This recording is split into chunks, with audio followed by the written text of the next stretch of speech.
Hey Krang, bring that statue back, you bloated beanbag. Here's your look at the new NECA toys. This is the Teenage Mutant Ninja Turtles, Turtles in Time, Leonardo.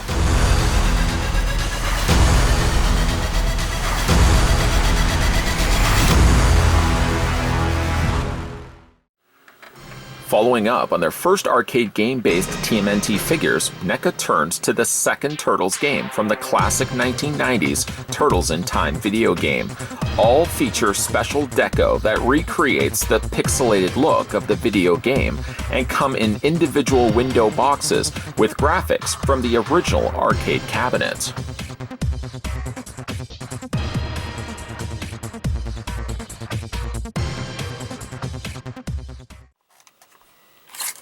We're going to go ahead and get the measurements going for Leo. I got to tell you, I'm pretty excited for the fact that we are getting these, having missed my chance to get the original arcade Turtles that were Comic-Con exclusives, or they were convention exclusives. Needless to say, I never got a chance to get those. Lone tear fell down my face. Lone tear no further. According to the tape measure, my trusty tape measure, my tool of the trade, you're looking at the new Turtles in Time Leo, standing impressively at 5.2 inches in height. And that in centimeters works out to be 13.3, so almost 13.5 centimeters tall. Just for some scale comparisons. And for the reasonings, I just love these new turtle figures. We're going to bring in the original Leonardo. Now, this was the original darker colored turtles, which I personally prefer a little bit more than the brighter colors that they released later on. As you can see, looking to the left, looking to the right, and looking to the left yet again, they are in fact the exact same mold. Obviously, some drastic paint measures have been implemented for the newer turtles, because of course now they're making use of the pixelated look. But you can see, yes, they are in fact the original turtles, the same ones we loved before, just in a different coat of paint. Having a look at the figure's accessories, and I think this is the one thing that is the separator from the original arcade Turtles, if you manage to pick up those ones, is the fact that the Turtles in Time variations do have the hoverboards. And get a gander at these. While we were promised hoverboards, according to Back to the Future 2, and you know how well that played out, we never got them. We can at least live vicariously through the Turtles, through their neat little rocket powered, they're not quite hoverboards, they're more or less like rocket sleds that they use. I guess that would be the equivalent of that. They rely more on jet propulsion, I think, than actual hovering. And you can see there's a little fin underneath there that, of course, they skim across the waters. It's a really neat looking display. And I know what you're thinking. How would you possibly be able to stand a turtle on top of that? Obviously, this is not going to be able to touch the surface, and it's going to weeble and wobble, and it's going to fall over. Yes, the folks over at NECA Toys have included this little funnel. Kind of looks like a little bit like a funnel. It's all clear plastic, and you can see there's a bowl joint at the top there. Just finagle its way into the opened hole of the bottom there, and you've got yourself an instant standee. Well done. I really love the look of these, and I probably will find myself displaying all the turtles and the foot soldier, which we will be having a look at, tipping my hat early, I suppose. Probably will be all displaying them with their hoverboards, their rocket sleds, because they just look so cool. There's a little peg on the top there, so you can probably already guess where this is going. And there's a peg holes on the undersides of Leo's feet, so depending on which direction you want to go, you just go ahead and take your turtle. Probably should have done this before I attached it to the display base, but nonetheless, we can just attach Leo onto the top like so, and just place him down on whatever surface you want to display him, just like that. That plastic dome, that little black plastic pylon, is more than enough to keep the hoverboard, the rocket sled, more than stable. And Leo is definitely not going to be going anywhere. The neat thing about it, though, is not only can you have them completely flat, but being that they're also ball jointed, you can slightly tilt the sled to the side. Now, unfortunately, mileage may vary as to how stable you're going to be able to get Leo on when the board is actually on an angle like this. But the fact that they do use ball joints is a smart means for displaying it. Let's see if we can actually get Leo on the board. See if we can actually get him. In this case, I might have even used two peg joints. Just enough that it would be enough stableness for the turtle not to fall over. Well, I can't quite completely get it flat.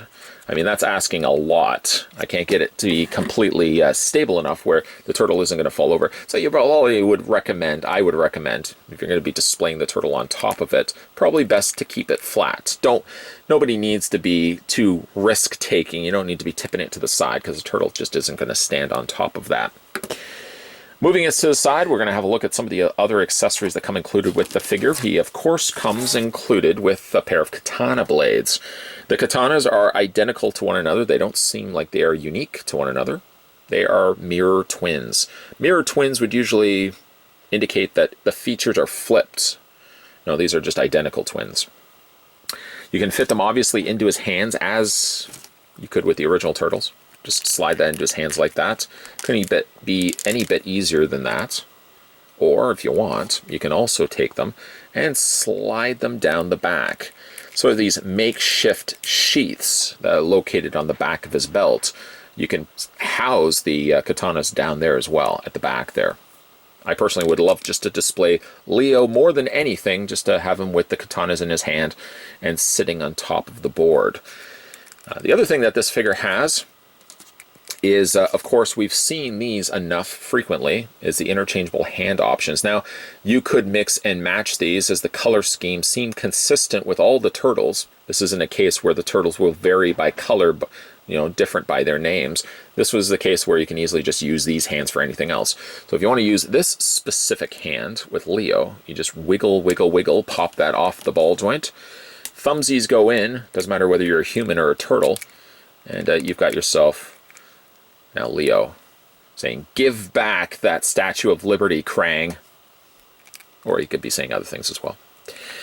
So those are your accessories. We'll go ahead and move everything out of the way because we want to certainly focus some efforts looking at the turtles. And for that, once again, I'm going to be relying on the original turtles so you guys can see the difference between the two. Let's straighten out Leo's head. Yep, there's not really much that's different between the two. You realize that Leo has gotten himself his eyes checked. His pupils are quite dilated, quite larger by contrast to the original Leo that we had a look at not too long ago. But the figures themselves, mold-wise, we've flipped them around, they are exact to one another. Obviously, where the real talking point comes into play is where we start talking about the different color schemes. This, of course, being from the SNES days, one of my all-time favorite games, by the way, Turtles in Time. We have, along with that, the more pixelated look of the turtles. Now, this is effectively created by just simply blocking off areas in paint. The primary color, as you can clearly see, is more of a lime green color. But then they've gone in, and for starters, they sort of have divided the line right here, where right off the bat, before we start doing anything, you have a really dark line, a dark coloring on the back, the backs of the arms, the backs of the legs, and the back of Leo's head. And then from there, they've gone in and square painted, almost taking like a little square sponge. Remember when the whole craze was sponging your walls in your living room? I would go to countless people's houses, going into the disasters that they were so proud that they've pulled off. They just sponged the walls. You had to blend it all in. It doesn't work when it's just simply squares of paint. And we know it looks like a sponge. I'm so glad that trend died off. Younger viewers are like, what are you talking about, sponging? But that's sort of what it reminds me of when I'm looking at Leo here. Little sponges of paint squaring their way around areas in the front of his torso, for example, on the arms. Now, the arms are effective in the sense that when you look at it, there's that distortion that goes along with it. The fact that in the game, because this is pixelated, the shadowing would have variations of different squares coming together. And you get that with the darker green, that medium shade green. And then the very light coloring of the previously mentioned lime green. I think it works really well if you're in the market for this. The video game inspired NECA figures aren't everybody's thing. I was a big fan of them back in the day when we were getting the likes of RoboCop, the likes of Batman, the likes of even Rocky were all done in this cel-shaded look. And I think it works well for the Turtles, especially if you were a fan of the original SNES days and the original days of Turtles in Time, of course, which these figures are based from. The only thing I'm not as crazy about is the coloring of this band right here. It's pretty accurate to the way it looks in the game. Maybe it might be a slight shade darker in the game, but it does stand out a little bit when you're looking at it on the turtle, just because it's so bright against the contrast of everything else. Other than that, though, I'm really happy with how this one turned out. And along with this, we'll go ahead and take the katana out, just like that. Along with that, all the same articulation that you would expect from this guy, didn't mean to startle you, is also wrapped up, very nicely packaged in this guy as well. So we'll have a look at his articulation. His head rotates all the way around, it hinges up and down, and that sort of two things are happening right here. You got a ball joint here that attaches the neck essentially to the head itself, right? But then you got a secondary ball joint at the base of the neck. So it's working twofold. You got two guys working behind the scenes that you didn't even realize. And it gives you a good range of motion when it comes to rotating the head. The back bandana does rotate, but I think it's more so just the way it's been assembled in the factory, of course. The arms hinge out. Now, I did notice my arms are really tight. No, I mean, seriously, I've been working non-stop. No, I mean, Leo's arms are a little tight. They only give you about a 45-degree angle. That's as far out as they seem to go. I mean, obviously, the culprit usually is just the fact that they have really large shoulders. And they're sitting inside a socketed area. I mean, obviously, the arm isn't really going to give you much clearance past that. But you still get a 45-degree angle, so that's not too bad. The arms rotate all the way around, and you can swivel at the bicep. You can single hinge bend those elbows, and you can rotate the forearm, or rotate the hands. It's kind of weird when you look at it like this. It doesn't look so bad this way, but when you look at it this way, because everything is so dark on this side of his arm, it looks weird then that you see his bright green hand sort of being a complete stark contrast to that. Obviously, it's from certain angles. It's going to work best for this turtle. As for the waist itself there's a waist swivel. I did notice that the legs are a little loose on this particular release, but that may not be for everybody's figure. But there is a waist swivel. You can move that inside underneath all of that shell. The legs split out. I mean, you essentially could get a full splits happening for Leo. The legs move forward, the legs move back. He does have a double hinge on the knee. And then he has foot articulation, which it basically is just, it seems to be more ball joint, where you can rotate the feet all the way around. You got a hinge up and down, and you can rock them back and forth. Did I forget to mention he does have peg holes on the undersides of his feet?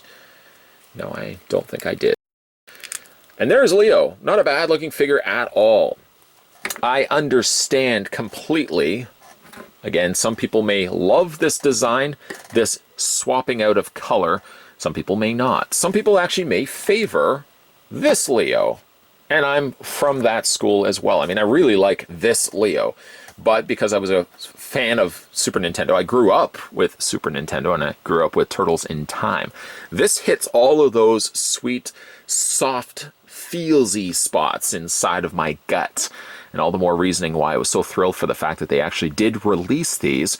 Not only are we getting ourselves the Slash and the Foot Soldier, but we're also getting Dawn and Leo. I'm assuming that they're probably going to continue this with a Wave 2, where we're then going to get the much-needed Raphael and Michelangelo. And then they're probably going to be throwing in the likes of Leatherhead. We've seen Leatherhead also being teased by NECA Toys. So there's a lot of good stuff coming your way if you are certainly a big fan of the original Super Nintendo days and playing one of the all-time, if you ask me, one of the all-time greatest games of all time, Turtles in Time, in fact, then these are the type of figures you're probably going to want to be picking up and adding to your collection. By the way, how cool is it that NECA is also using the original artwork that was on the arcade cabinet of Turtles in Time to adorn the packaging here for their brand new Turtles in Time figure releases? I don't even, no, I know. It's pretty cool. I know, you were yelling. It's pretty cool. I agree. It's pretty cool. This, I guess, now marks the 4th time that we've gotten these molds released. When it's all said and done and you factor in the original Con exclusives, which were the original arcade Turtles that look very similar to this, the original dark screen Turtles that were from the cartoon miniseries. I always consider it more the cartoon miniseries than the later run of the cartoon. And then, of course, there was the brighter colored Turtles that made up more the merchandising Turtles, how they were more the brighter green. This now marks, the 4th time that NECA have used this mold. Successful, if you ask me. For starters, if you didn't get a chance to get the original arcade turtles, a perfect time opportunity now to grab these now that they're hitting retail stores. And also, with these, I understand that they're not going to be everyone's cup of tea. Not everybody digs the square, blocky nature of the paint that they applied to these figures. NECA's been doing this for a while. Sort of when it comes to reusing their molds, NECA is one of the best at doing that by thinking outside the box. This all sort of started, when you think about it, with like NES Jason, giving us a different color scheme for a figure we already had in our collection, and it sort of snowballed from there. For every Batman that we get a purple Batman from the original Nintendo. For every Rocky we get a Rocky from the Sega Master System days. And it goes so on and so forth. But these are neat. And again, I know not everybody's going to love the pixelated look for these, but I dig them. And I know there's a market of collectors out there that dig this look as well. The fact that we also get ourselves the Rocket Sleds, which I might also want to draw to your attention. The fact that I've got it currently on an angle, something that I didn't even think I could pull off.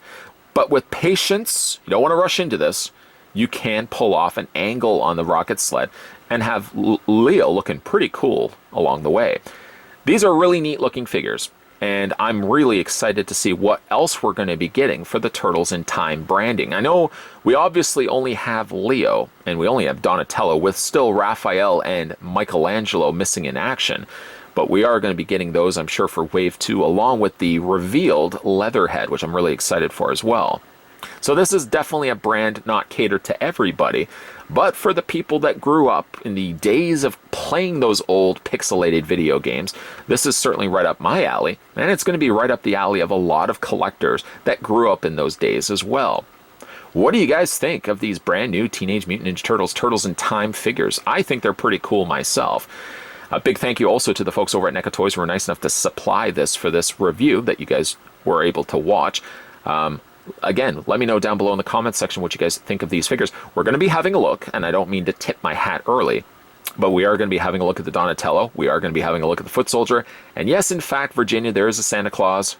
We are going to be having a look at Slash. I'm really excited to see Slash. Slash is one of those figures I bought on my own with my own saved up allowance. I remember buying him at Wolco in Canada. Wolco, where are you from? I'm from the 80s. I'm old. I'll leave that story certainly for when we have a look at Slash, but there's definitely going to be a lot of videos coming your way.